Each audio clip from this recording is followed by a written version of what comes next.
Hi, I'm Emily. I am 26 years old and am rather ambitious and career growth focused. My life partner, John, is my lovely and caring husband, a man who believes living together and building a family is the ultimate dream. Lately, the thought of it had been crossing my mind, but John thinks we must finish our dream house and settle first before getting children. Therefore, at the moment, we are raising funds and prioritizing our new house. It is tough for the earner because I desire the baby, and John is quite firm on his goal.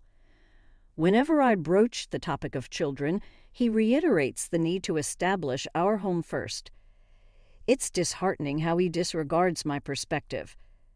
I resign myself to the idea that I must work harder to contribute to our savings. John and I have been married for a year now, and I've noticed a pattern in our relationship. He rarely considers my opinions, a trait that persisted from our dating days. Initially, I admired his strong convictions, but in marriage, mutual respect for each other's viewpoints is essential. I fear our marriage is faltering, especially with the influence of his parents who live just a short drive away. John frequently visits his parents, citing reasons like cutting down on expenses. However, I've discovered he indulges in drinks with his coworkers, conveniently omitting these expenses from his frugal calculations. It's perplexing how stringent he is with me about saving, yet lenient with himself. His frugality extends to trivial matters like conserving hot water and turning off lights prematurely, directives he imposes solely on me. If only he extended the same standards to himself, perhaps our relationship wouldn't feel so one-sided. I would be seething with anger, however. He seems to believe it's acceptable to impose his ideas on others.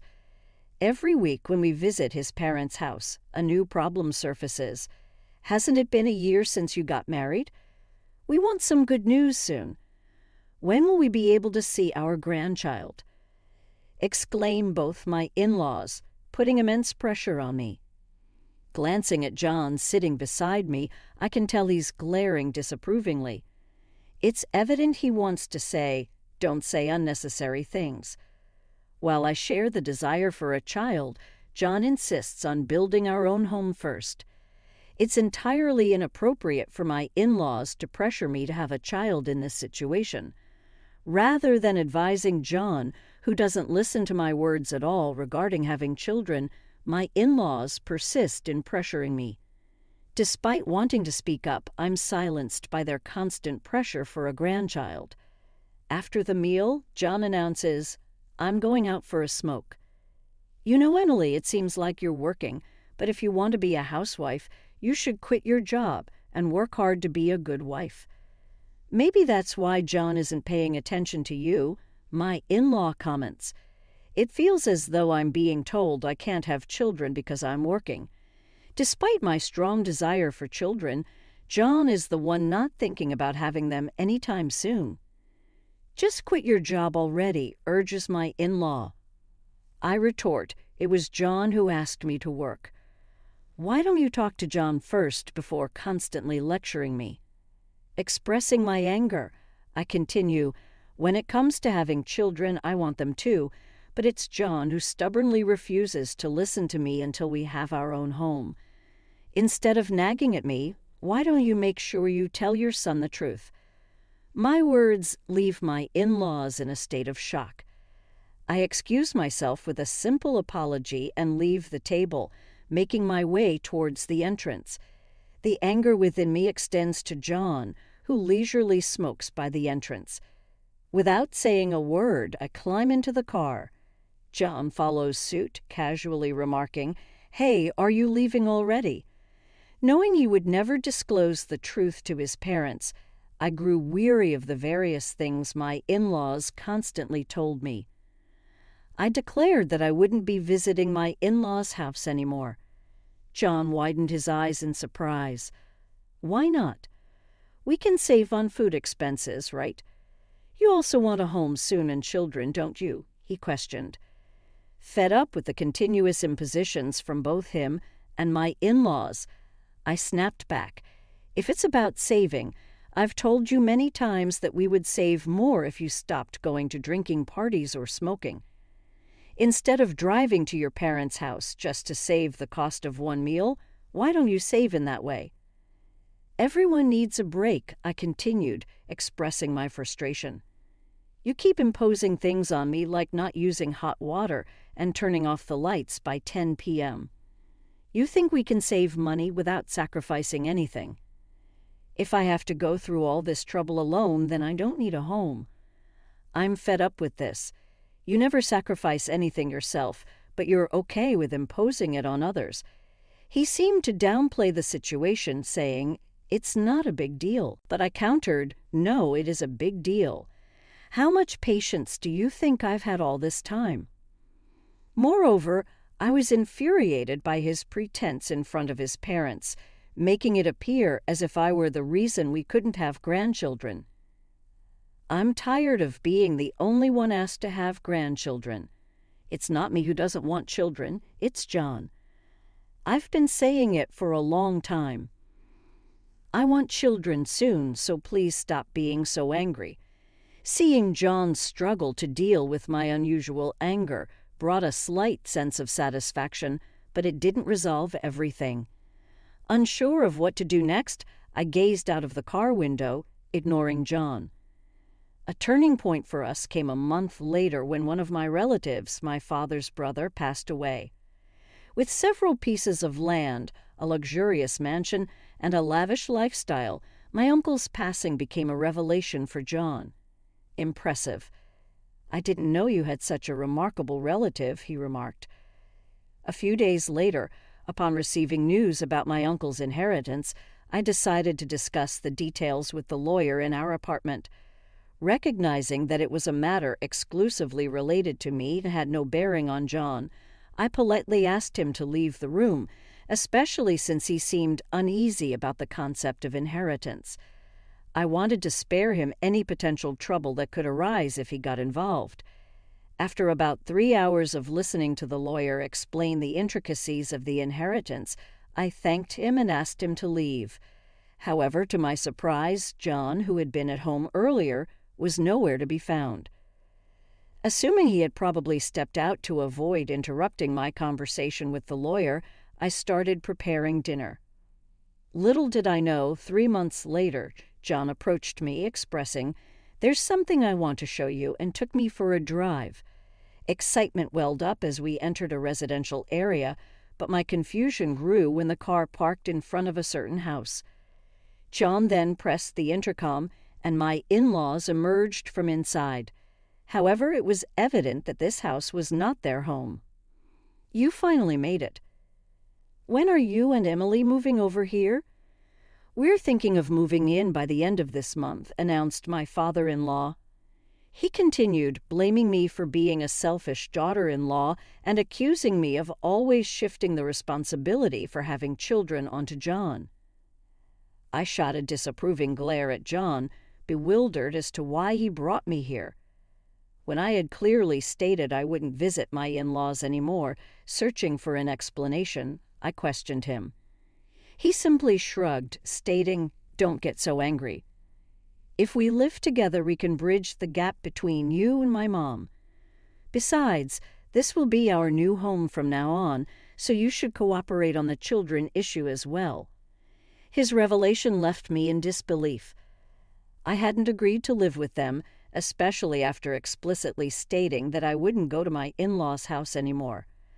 The situation was further complicated by the nature of the house, as John disclosed. It's a 2-family house. My plan was always for us to live with my parents eventually. So what's the problem with living in a 2-family house now?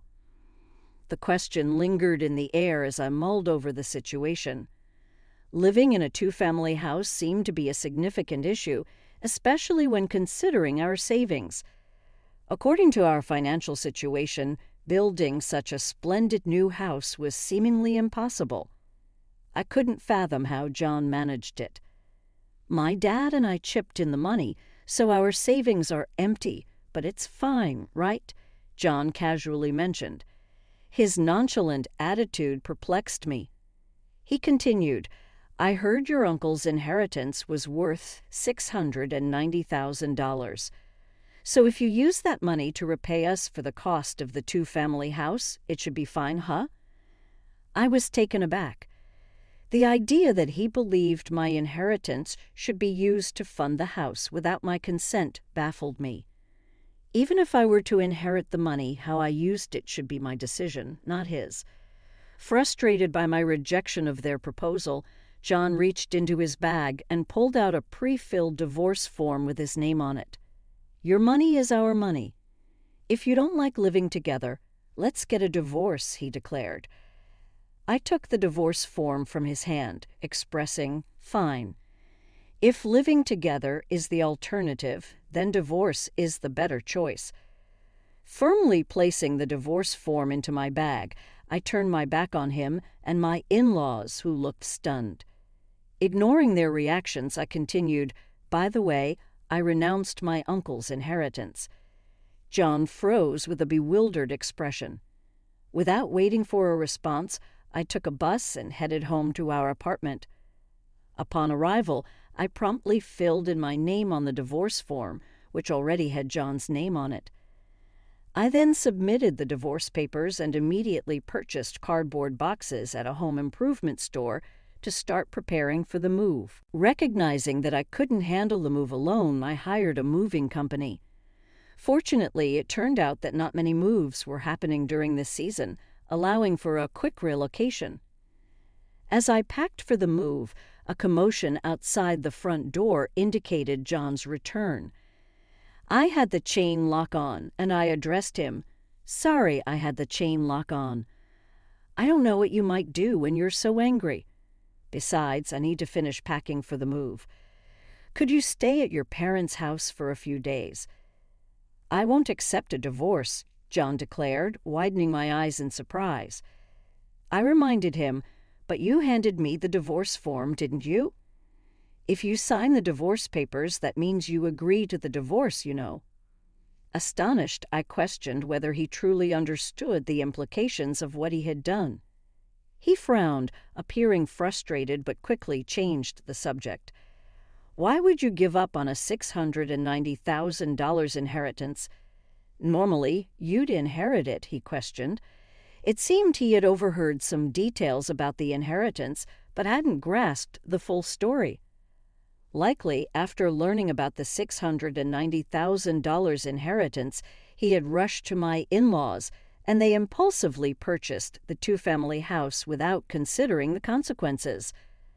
I explained, "The inheritance discussion came to me because there wasn't anyone else to inherit it. My uncle had 3 sons, 2 daughters, a wife, and grandchildren. However, all of them renounced the inheritance, so it ended up coming to me. My uncle did have $690,000, but he had to demolish his mansion, spend a lot on maintaining his land, and had plenty of debt. I realized that renouncing the inheritance was a better choice than inheriting it." John was in disbelief, exclaiming, "No way. So even if you had inherited $690,000, you're saying there wouldn't have been much money left?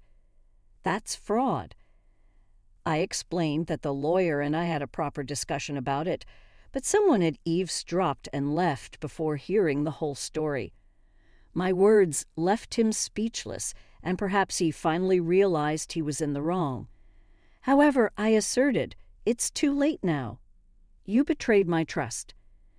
We've already filed for divorce, and you and I are no longer a couple. Why are you suddenly saying you don't want a divorce now? If you truly didn't want a divorce, you should have followed me right away when I returned, shouldn't you?" I reminded him of the consequences of his actions, emphasizing that his mother's opinion about the divorce didn't change the fact that he and his father had invested in the two-family house. His mother's lack of experience with work didn't allow her to fully appreciate the value of money. I sighed, realizing it wasn't my role to listen to his complaints about his parents. If we were still a married couple, I might have entertained the conversation. However, I reminded him, "You haven't submitted the divorce papers yet, have you?" He pleaded, "If you do it now, we can still be a couple. Please, let's live together in that two-family house." "I've already submitted the divorce papers, so it's pointless now," I replied. His expression slumped in front of the apartment door, appearing bewildered and lost. While I believed he brought this upon himself, I couldn't let him linger outside forever. Briefly considering sending him away, I realized I had no time to waste, so I continued with my preparations for the move. After a while he was gone, and I proceeded with the move, informing my workplace about the divorce, especially since my boss had acted as our mediator. Feeling obligated to apologize for the divorce, I also shared the news with my coworkers who had been invited to our wedding. During lunch break, unexpectedly, he burst into my department in front of my coworkers, claiming, "It's absurd that you're talking about the divorce. I wish you hadn't mentioned it." He disclosed the situation in his department, assuming I had inherited an estate and suggested buying a two-family house. When faced with the choice between divorce or living together, I chose divorce. Consequently, he found himself being avoided by everyone. I even received sympathy from colleagues. Eventually, he quit his job. During this time, a male colleague confessed to me, saying, "I've actually liked you for a long time. I hope to build a home where we can communicate as a couple